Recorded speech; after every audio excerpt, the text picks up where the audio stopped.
ბატონო გოგო, შეიძლება პატარა ინტერვიუ აი სულ პატარა. სულ 5 წუთიანიც არ. სადაც აი იქ პატარა დარბაზში.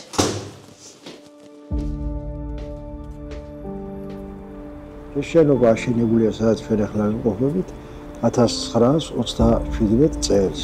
მაშინ გამტარიანობა იყო 5-6 პაციენტი წელიწადში. 800 კაცამდე არის ახლა დაახლოებით საშუალოდ გამტარიანობა წელიწადში ხო.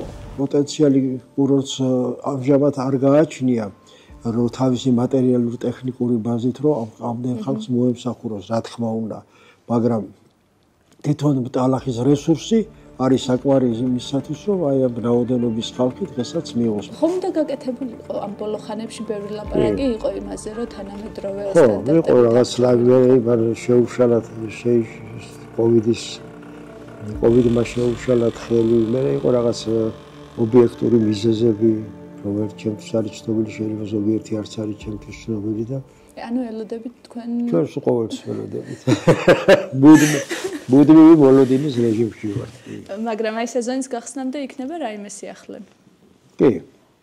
იქნება სიახლეები, იმიტომ რომ რაღაცებს ვაპირებთ სააბაზანო განყოფილებაში და შესასრულებელია სამუშაოები. ეს თქვენი ხარჯით თუ ინვესტორის? არა, ჩვენ. თქვენი ხარჯით. ხო.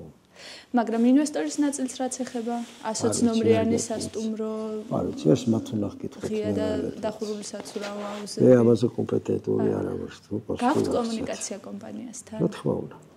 რამეს დაპირების სახით იძლევიან? კი, იძლევიან. მაგრამ შესრულებადი იქნება ვერ გეტყვი.